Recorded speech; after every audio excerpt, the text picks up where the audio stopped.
Bismillahirrahmanirrahim. Assalamu alaikum, dear students. Myself Tahir Mahmood Rao. So, our today's topic of discussion is understanding organic reactions. तो आइए इसमें start करते हैं. तो इसमें अंडरस्टैंडिंग ऑर्गेनिक रिएक्शंस. तो इसमें ऑर्गेनिक रिएक्शन जो होते हैं ना कॉम्प्लेक्स होते हैं नेचर में. तो ऑर्गेनिक रिएक्शन को समझने के लिए, सीखने के लिए तो 3 स्टेटमेंट्स हैं. इन 3 स्टेटमेंट्स को समझना बहुत ज़रूरी है. तो आइए देखते हैं इसमें क्या है 3 स्टेटमेंट्स. नंबर ए है जी 2 ways in which covalent bond can break. सबसे पहले हमने सीखना कौन से 2 वे हैं, तरीके हैं जैसे हम जिनकी मदद से हम covalent bond को ब्रेक कर सकते हैं. तो covalent bond ब्रेक करने के कितने तरीके हैं. तो उसमें ये देखते हैं होमोलाइसिस, एक है होमोलाइसिस और दूसरा तरीका है हेट्रोलाइसिस. तो ये 2 तरीके पहले हम देखते हैं. What is these 2 methods.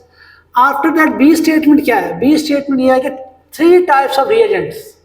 तो रिएजेंट्स की इसमें हमारे 3 टाइप्स होती हैं. Free radicals, electrophiles and nucleophiles. ये सब रिएजेंट्स होते हैं. इनको भी हम देखेंगे डिटेल में कि क्या है ये. और एट द एंड है 4 टाइप्स ऑफ ऑर्गेनिक रिएक्शंस. तो उसमें ये हम नेक्स्ट लेक्चर में इंशाल्लाह कवर करेंगे. तो उसमें मेन जो है ना 4 टाइप्स होती हैं ऑर्गेनिक रिएक्शंस की. वैसे तो हमारी बुक में 8 टाइप्स हैं, लेकिन उसमें 4 टाइप्स है ना, वो 4 टाइप्स हैं कंसिडर्ड एज मेन टाइप्स. तो हम कहते हैं 4 main types of organic reactions. तो इसमें देखते हैं हम ए स्टेटमेंट से हम स्टार्ट करते हैं. तो ए स्टेटमेंट क्या हमारे पास, ब्रेकिंग ऑफ कोवेलेंट बॉन्ड. तो उसे कोवेलेंट बॉन्ड को ब्रेक करना है हमने. तो इसके 2 तरीके हैं. Number 1 homolytic fission, that is also called homolysis, and second one is heterolytic fission, that is also called heterolysis. तो सबसे पहले देखते हैं व्हाट इज होमोलाइसिस. तो होमोलाइसिस में क्या होता है, इसमें जो आपके पास है ना कोवेलेंट जो बॉन्ड होता है वो नॉन पोलर होता है. तो अगर आपका नॉन पोलर कोवेलेंट बॉन्ड है, जैसे मैं कहता हूँ Cl बॉन्ड Cl, तो नॉन पोलर ये आपके पास ऑर्गेनिक कंपाउंड है और ये नॉन पोलर कोवेलेंट बॉन्ड. तो इसमें नॉन पोलर क्यों है कोवेलेंट बॉन्ड, क्योंकि ये होमो एटम्स के दरमियान है, सेम एटम्स के दरमियान है. तो इलेक्ट्रोनेगेटिविटी दोनों की सेम है. तो जितनी ज्यादा ये पेयर ऑफ इलेक्ट्रॉन है, तो इस पेयर ऑफ इलेक्ट्रॉन को जितना ये कलोरिन अट्रैक्ट कर रहा है उतना ही ये कलोरिन अट्रैक्ट कर रहा है. तो ये पेयर ऑफ इलेक्ट्रॉन जो है, इसकी इलेक्ट्रॉन डेंसिटी है ये इक्वली डिस्ट्रीब्यूटेड है बिटवीन दीज 2 एटम्स. तो हम कहते हैं Cl2 का जो मॉलिक्यूल है ये नॉन पोलर मॉलिक्यूल है और इसके अंदर जो बॉन्ड है ये नॉन पोलर कोवेलेंट बॉन्ड. तो उसमें अगर नॉन पोलर आपके पास कोवेलेंट बॉन्ड हो तो उसमें क्या होता है, उसका दरमियान से तोड़ें, बिल्कुल सेंटर से. तो that is called homolytic fission. ये हमने दरमियान से तोड़ा, इसे होमोलिटिक फिशन या होमोलाइसिस कहते हैं. तो क्या होगा, ये बॉन्ड टूट जाएगा दरमियान से. एक इलेक्ट्रॉन और ये एक इलेक्ट्रॉन, ये इलेक्ट्रॉन इस क्लोरीन का है, ये इलेक्ट्रॉन इस क्लोरीन का है. तो ये इलेक्ट्रॉन अपने ऑनर के पास और ये इलेक्ट्रॉन भी अपने वापस अपने असल मालिक के पास. तो क्या बनेगा Cl dot plus Cl dot. तो 2 हमारे पास क्या बन गए, क्लोरीन फ्री रेडिकल्स. तो स्टूडेंट आपका जब भी होमोलिटिक फिशन होती है ना और non polar covalent bond break होता है और बिल्कुल दरमियान से ब्रेक होता है, होमोलिटिक फिशन होती है, तो हमारे पास क्या बनते हैं, उसमें फ्री रेडिकल्स बनते हैं. उसके बाद नेक्स्ट एग्जांपल देख सकते हैं स्टूडेंट.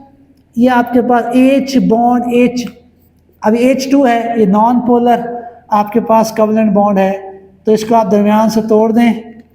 तो जब हम इसको सेंटर से तोड़ेंगे, यहाँ से होमोलिटिक फिशन होगी, तो 2 इलेक्ट्रॉन है, एक इलेक्ट्रॉन इसके पास, एक इलेक्ट्रॉन इसके पास. तो क्या बनेगा, H dot plus H dot. तो ये क्या बनेगा, हाइड्रोजन फ्री रेडिकल्स. इधर स्टूडेंट हम देखते हैं कोई और एग्जांपल लेते हैं. देखिए CH3H, यहीं CH4 है हमारे पास, CH3 बॉन्ड H.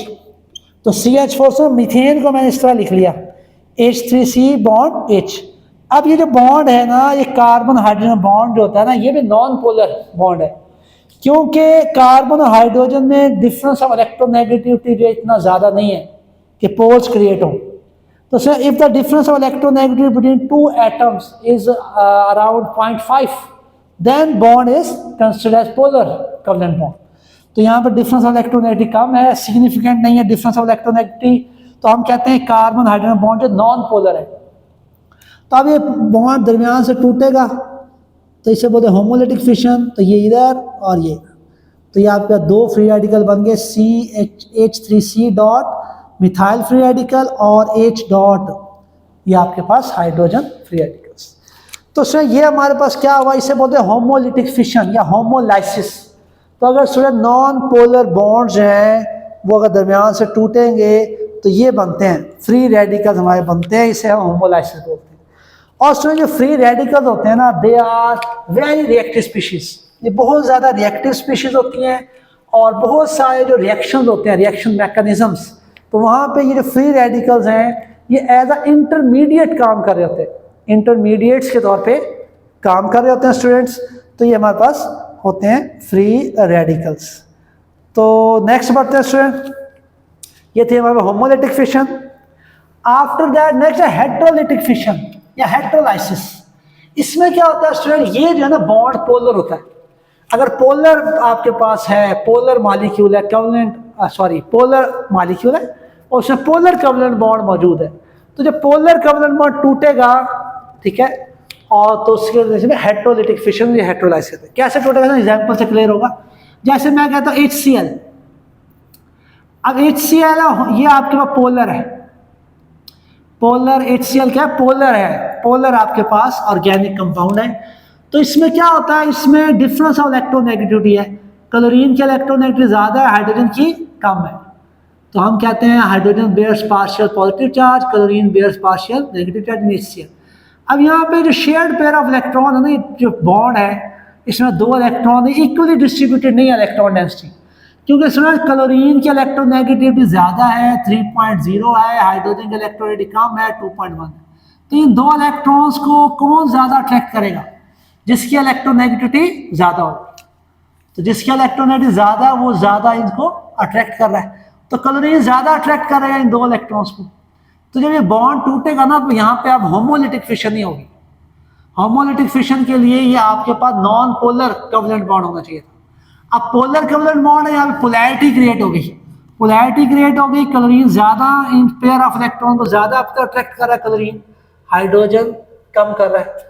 तो बेसिकली फिर क्या होता है, क्लोरीन ज़्यादा खींचता है इलेक्ट्रॉन डेंसिटी को, इलेक्ट्रॉनिक क्लाउड को। अब यहाँ पे बॉन्ड कैसे टूटता है, ये होमोलिटिक फिशन नहीं होती स्टूडेंट, इसे बोलते हैं हेट्रोलिटिक फिशन। यहाँ से बॉन्ड टूटेगा, अब यहाँ से बॉन्ड टूटेगा, दोनों इलेक्ट्रॉन कहाँ जाएंगे, दोनों इलेक्ट्रॉन क्लोरीन के पास। तो क्लोरीन क्या बन जाएगा, Cl negative, full negative charge आ जाएगा। यहाँ पे क्लोरीन में पार्शियल नेगेटिव चार्ज था, लेकिन ये बॉन्ड टूटेगा हेट्रोलिटिकली तो ये दोनों इलेक्ट्रॉन क्लोरीन ले लेगा, तो Cl नेगेटिव क्लोराइड आयन कहते हैं इसको, क्लोराइड आयन बनेगा। और साथ में देखें अब हाइड्रोजन पे पूरा पॉजिटिव चार्ज H पॉजिटिव, तो प्रोटॉन बन गया, इसे प्रोटॉन कहते हैं।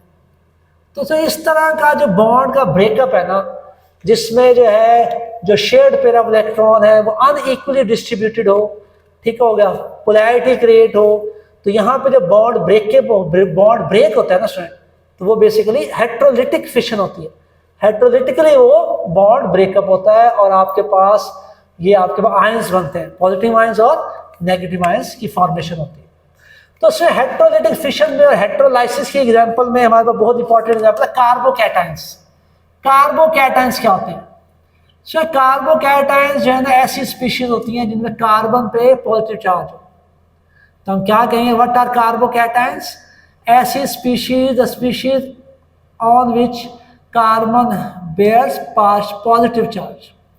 तो कार्बन पर अगर पॉजिटिव चार्ज होगा, पूरा पॉजिटिव या पार्शियल पॉजिटिव, तो कार्बोकैटायन, नहीं पूरा पॉजिटिव सॉरी फुल पॉजिटिव आएगा, कैटायन ये कार्बोकैटायन। तो अगर ऐसी स्पीशीज जिनमें कार्बन में पॉजिटिव चार्ज हो उनका हम बोलते हैं कार्बोकैटायन, और ऐसी स्पीशीज जिनमें कार्बन पे नेगेटिव चार्ज हो, कार्बन बेयर्स नेगेटिव चार्ज, तो वो स्पीशीज अगर कार्बन नेगेटिव चार्ज हो तो बोलते हैं कार्बेनाइंस, कार्बेनाइंस। तो 2 चीजें सुनिए यहाँ पे, कार्बोकैटायन और कार्बेनाइंस। तो क्या ध्यान में रखेंगे, अगर कार्बन में पॉजिटिव चार्ज है तो कार्बोकैटायन होगा, किसी कंपाउंड है, कोई कंपाउंड है अगर कार्बन में पॉजिटिव चार्ज है उस पे स्पीशी पे तो वो कार्बोकैटायन है, और कार्बन पर नेगेटिव चार्ज है तो कार्बेनाइन है। तो इसकी एग्जांपल देखते हैं कार्बोकैटायन की। तो आप कहेंगे ये आपके पास सिचुएशन है, कार्बन है, यहाँ भी CH3 लगा दे, यहाँ भी CH3 लगा दे, यहाँ भी CH3 लगा दे। तो ये सारे बॉन्ड्स नॉन पोलर है, carbon carbon carbon carbon carbon carbon, ये सारे नॉन पोलर कवलेंट बॉन्ड है। लेकिन ये वाला पोलर है, ये पोलर, यहाँ Cl लगा दे। तो सर इनके टूटने से कोई कार्बोकैटायन नहीं, मतलब यहाँ पे अब इसने टूटना है, हेट्रोलिटिक फिशन यहीं हो सकती है, यहाँ पे तो होमोलिटिक फिशन होगी, तो यहाँ पे हेट्रोलिटिक फिशन हो सकती है, तो यहाँ पे हेट्रोलिटिक फिशन होगी स्टूडेंट, तो ये बॉन्ड यहाँ से टूटेगा हेट्रोलिटिकली, तो ये क्लोरीन दोनों इलेक्ट्रॉन ले लेगा, तो क्या बनेगा Cl नेगेटिव क्लोराइड आयन। अब स्टूडेंट ये यहाँ पे कार्बन में पॉजिटिव चार्ज आएगा, तो क्या बनेगा जी स्ट्रक्चर हमारे पास ये, तो CH3, यहाँ भी CH3, यहाँ भी CH3, अब यहाँ पे इस पर कौन चार्ज आ गया पॉजिटिव, तो सर ये है हमारे पास कार्बोकैटायन, ये क्या हमारे पास कार्बोकैटायन।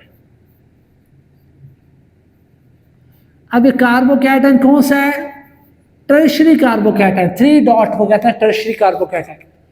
तो 1 डॉट होता है उसमें प्राइमरी, 2 डॉट मतलब सेकेंडरी और 3 डॉट मतलब टर्शियरी।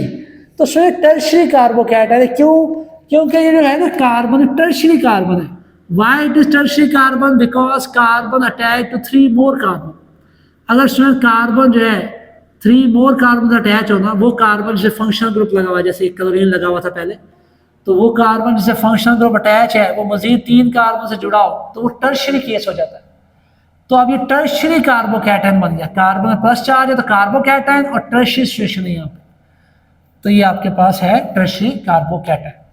अब स्टूडेंट ये जो कार्बोकैटायन होते हैं ना, इनकी स्टेबिलिटी होती है, इनकी स्टेबिलिटी बेसिकली डिपेंड कर रही होता है इस पॉजिटिव चार्ज पे। ये जो कार्बन है पॉजिटिव चार्ज है, ये जो कार्बन है पॉजिटिव चार्ज है, ये इनकी स्टेबिलिटी को डिसाइड करता है। तो जितना ये चार्ज कम होगा ना पॉजिटिव, उतने ज्यादा स्टेबल होंगे, ठीक है। अब देखिए ये पॉजिटिव चार्ज जितना ज्यादा होगा उतने ज्यादा ये रिएक्टिव होंगे, और जितना इस कार्बन में जो पॉजिटिव चार्ज की इंटेंसिटी है वो कम होती जाएगी ना, उतना उसकी बेसिकली रिएक्टिविटी कम होती जाएगी, स्टेबिलिटी बढ़ती जाएगी। ये फर्स्ट ईयर में आप पढ़ के आए हैं स्टेबिलिटी ऑफ कार्बोकैटायंस, तो यही वही बात है फर्स्ट ईयर वाली। अब स्टूडेंट होता क्या है, अब इस कार्बन पे जो पॉजिटिव चार्ज है, ये एक पॉजिटिव कार्बन पे पॉजिटिव चार्ज, इसकी इंटेंसिटी कैसे कम हो सकती है, तो कैसे कम होती है, जितने ज्यादा ये मिथाइल ग्रुप लगे हुए। देखो टर्शियरी केस में 3 मिथाइल ग्रुप लगे हुए हैं, ये जो मिथाइल ग्रुप है उसमें मिथाइल ग्रुप ये है बेसिकली मिथाइल ग्रुप जो है ना, methyl they are electron donating groups, electron donating groups है। तो देखिए इस कार्बन पे जिसमें पॉजिटिव चार्ज है उसके साथ 3 मिथाइल लगे हुए हैं, और मिथाइल जो इलेक्ट्रॉन डोनेटिंग ग्रुप है, ये तीनों मिथाइल जो है अपना इलेक्ट्रॉनिक क्लाउड शिफ्ट कर रहे हैं इस कार्बन की तरफ। तो जब तीनों मिथाइल अपना इलेक्ट्रॉनिक क्लाउड शिफ्ट करेंगे इस कार्बन की तरफ, तो इलेक्ट्रॉनिक क्लाउड क्या है, नेगेटिव चार्ज। तो अगर ये अपना नेगेटिव चार्ज, तीनों मिथाइल अपना नेगेटिव चार्ज कार्बन की तरफ शिफ्ट कर रहे हैं, तो कार्बन के ऊपर इस पॉजिटिव चार्ज की इंटेंसिटी कम हो जाएगी। तो इस कार्बन पे पॉजिटिव चार्ज की इंटेंसिटी जितनी कम होगी ना, उतना ज्यादा ये स्टेबल होगा कार्बोकैटायन, और जितना ज्यादा ये स्टेबल होगा उतनी रिएक्टिविटी कम होगी। तो हमने क्या पढ़ा हुआ स्टूडेंट, हमने पढ़ा हुआ है स्टेबिलिटी, फर्स्ट ईयर में भी बार बार हम बात पढ़ते थे, stability inversely proportional to reactivity, stability inversely proportional to reactivity, जितनी रिएक्टिविटी ज्यादा होती है उतनी स्टेबिलिटी कम होती है। तो अब स्टूडेंट 3 मिथाइल ग्रुप लगे होने की वजह से टर्शियरी कार्बोकैटायन सबसे ज्यादा स्टेबल है, क्योंकि इस पे इस पॉजिटिव चार्ज की इंटेंसिटी कम है। तो स्टेबिलिटी की बात करें तो स्टेबिलिटी के लिहाज से हम करते हैं, कहते हैं कि tertiary carbocations are most stable, tertiary carbocations सबसे ज्यादा स्टेबल है, दूसरे नंबर पे सेकेंडरी कार्बोकैटायंस, और सबसे कम प्राइमरी कार्बोकैटायन। तो स्टेबिलिटी जो टर्शियरी की सबसे ज्यादा है, ठीक हो गया, और रिएक्टिविटी टर्शियरी की सबसे कम है। तो रिएक्टिविटी सबसे ज्यादा किसकी होती है, प्राइमरी की, ठीक हो गया। तो प्राइमरी में भी आपके पास मिथाइल की। तो ये आपने ऑर्डर को याद रखना है, this is order of stability of carbocations. और अगर आपको स्टेबिलिटी का ऑर्डर पता है तो समझो रिएक्टिविटी का पता है, stability inversely proportional to reactivity. तो ये था थोड़ा सा कार्बोकैटायंस के बारे में इंफॉर्मेशन। अब 2 बातें हैं, कार्बोकैटायन कब बनते हैं, कार्बो एनायन बनते हैं। तो कार्ब एनायन कब बनेंगे, जब कार्बन जो है ना जुड़ा हो ऐसे एलिमेंट के साथ जिसकी इलेक्ट्रोनेगेटिविटी कार्बन से कम है। अच्छा पहले चलो कार्बोकैटायन देख लेते हैं। अब कार्बोकैटन में क्या होता है, कार्बोकैटन कब बनते हैं, अगर कार्बन अटैच हो ऐसे एलिमेंट के साथ जिसकी इलेक्ट्रोनेगेटिविटी कार्बन से ज्यादा है। यानी कार्बन अगर जुड़ा हो, यहां पे मैं लिखता हूं, कार्बन अगर जुड़ा हो किससे, क्लोरीन से, फ्लोरीन से, ऑक्सीजन से, नाइट्रोजन से। तो अगर आपका जो है ना कार्बन इनसे जुड़ा हुआ है, कार्बन अगर क्लोरीन से, फ्लोरीन से, ऑक्सीजन से, नाइट्रोजन से, इन एलिमेंट से अगर कार्बन जुड़ा हुआ है जिनकी इलेक्ट्रोनेगेटिविटी कार्बन से ज्यादा है, तो क्या बनते हैं, कार्बोकैटायंस बनते हैं। जाहिर बात है इनकी इलेक्ट्रोनेगेटिविटी ज्यादा है, कार्बन की इलेक्ट्रोनेगेटिविटी कम है, तो क्या करते हैं ये एलिमेंट्स इलेक्ट्रॉनिक क्लाउड अपनी तरफ शिफ्ट कर लेते हैं, तो क्या बनते हैं, कार्बोकैटायन।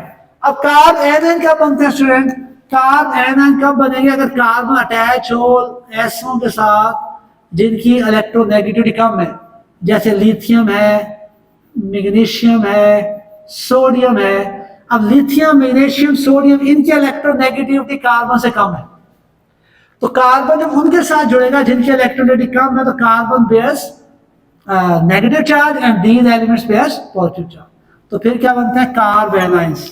तो ये सिचुएशन है, कार्बन से जुड़े और भी बहुत सारे हैं, तो क्या बनते हैं, कार्ब एनायंस। आसान लफ्जों में कार्ब एनायन कब बनेंगे, जब कार्बन उन एलिमेंट से जुड़ेगा जिनकी इलेक्ट्रोनेगेटिविटी कार्बन से कम है। तो ये दो कंडीशन है स्टूडेंट, ये भी आपने ध्यान में रखनी है, कार्ब एनायन, कार्बोकैटायन। नेक्स्ट चलते हैं स्टूडेंट, ये हमारे पास कंप्लीट हो गई टाइप्स। होमोलिटिक फिशन है, हेट्रोलिटिक फिशन हमने देख ली, होमोलाइसिस एंड हेट्रोलाइसिस। नेक्स्ट देखते हैं स्टूडेंट टाइप्स ऑफ रिएजेंट्स, कितनी तरह के रिएजेंट्स होते हैं स्टूडेंट, हमने ये देखना। तो सर ये टाइप्स ऑफ रिएजेंट्स पढ़ने से पहले दो बातें ध्यान में रखनी है, एक होता है सबस्ट्रेट, सबस्ट्रेट, और एक होता है रिएजेंट। सबस्ट्रेट और रिएजेंट्स जुड़ते हैं तो क्या बनती है, पी, पी मतलब प्रोडक्ट। अब सर रिएक्शन, कोई भी केमिकल रिएक्शन होता है ना, उस केमिकल रिएक्शन में सबस्ट्रेट होता है और रिएजेंट होता है, ये आपस में कंबाइन होते हैं और क्या बनती है, प्रोडक्ट बनती है, पी स्टैंड फॉर प्रोडक्ट। अब रिएजेंट क्या होता है, रिएजेंट वो होता है जो अटैक करता है, जो अटैक कर रहा है उसे बोलते हैं रिएजेंट, और जिसके ऊपर अटैक हो रहा है केमिकल रिएक्शन उसे बोलते हैं सबस्ट्रेट। तो दो टर्म्स आप ध्यान में रखेंगे, रिएजेंट एंड सबस्ट्रेट। अटैक करने वाला जो है रिएजेंट होता है और जिसके ऊपर अटैक हो रहा होता है वो सबस्ट्रेट होता है। और सर नॉर्मली रिएजेंट होता है ना, उसके पास क्या होता है, नॉर्मली ज्यादातर यूजुअली एक होता है इलेक्ट्रोफाइल और एक क्या होता है, न्यूक्लियोफाइल। इलेक्ट्रोफाइल पॉजिटिव चार्ज वाले को कहते हैं, न्यूक्लियोफाइल नेगेटिव चार्ज वाले। तो इस तरह से ये सिचुएशन है। अब सर देखते हैं रिएजेंट्स, तीन रिएजेंट्स हैं, फ्री रेडिकल्स हैं, इलेक्ट्रोफाइल एंड न्यूट्रोफाइल, ये तीन हमारे पास रिएजेंट्स हैं। तो सबसे पहले देखते हैं फ्री रेडिकल्स क्या होता है स्टूडेंट। तो अभी हम पढ़ के आए हैं फ्री रेडिकल्स, अभी पढ़ा है हमने, क्या होता है फ्री रेडिकल, ये फ्री रेडिकल्स है। कब बनते हैं, जब होमोलाइसिस होती है, इक्वल होमोलिटिक फिशन होती है, दरमियान से बॉन्ड टूट जाए और ऐसा बॉन्ड जो नॉन पोलर हो। तो डेफिनेशन अगर हम करना चाहें ना, तो फ्री रेडिकल्स के पास क्या होता है, अनपेयर्ड इलेक्ट्रॉन। एन एटम और group of atom which have unpaired electrons are called free radicals। तो हम लिख देते हैं, डेफिनेशन लिखें अगर, एन एटम और group of atoms, free radical एक एटम भी हो सकता है, ग्रुप ऑफ एटम्स भी हो सकते हैं। एन एटम और ग्रुप ऑफ एटम बेयर्स, या रखता है unpaired electrons.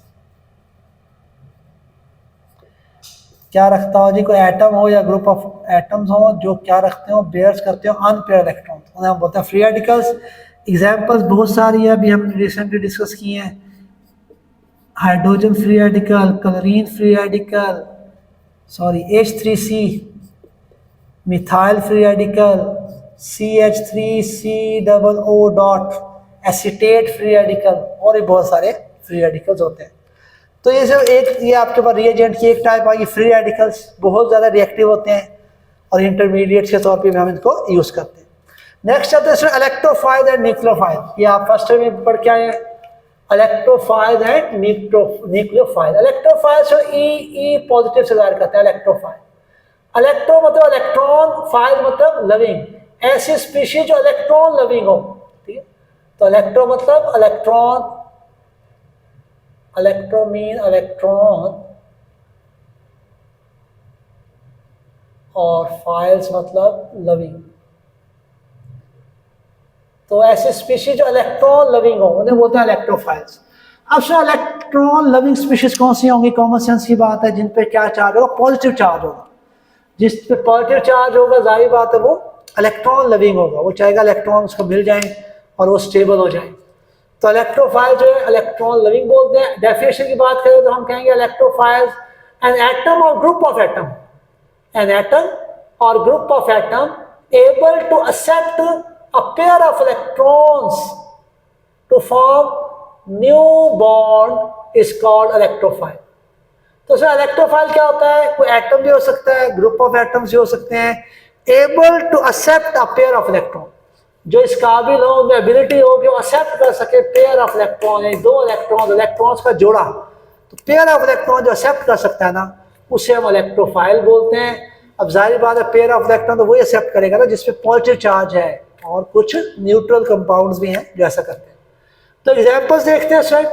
Positively charge species होती है स्टूडेंट जो इलेक्ट्रोफाइल्स के तौर पे एक्ट करती हैं, पॉजिटिवली चार्ज स्पीशीज, जैसे CH3 पॉजिटिव, ठीक है, methyl carbocation, H positive, Br positive, NO2 positive. तो ये आपके पास है बेसिकली पॉजिटिव चार्ज स्पीशीज। अब इसमें ये जो चीज है, ये क्या चीज है?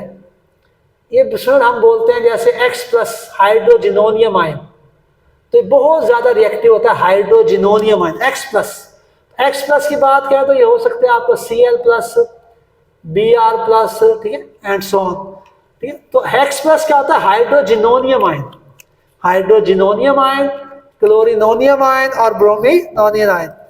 तो ये आपके पास है बेसिकली बहुत ज्यादा रिएक्टिव स्पीशीज होती है। इधर NO2 पॉजिटिव नाइट्रोसोनियम आयन है, तो यही बहुत ज्यादा रिएक्टिव होता है NO2 पॉजिटिव। तो ये इसमें बहुत ज्यादा रिएक्टिव है और इनमें पॉजिटिव चार्ज है और इनको हम इलेक्ट्रोफाइल्स कहते हैं। तो सर दूसरा केस क्या है? ये तो थे पॉजिटिव चार्ज इलेक्ट्रोफाइल्स। उसके बाद न्यूट्रल भी होते हैं इलेक्ट्रोफाइल, आल्सो न्यूट्रल। तो न्यूट्रल क्या है? SO3।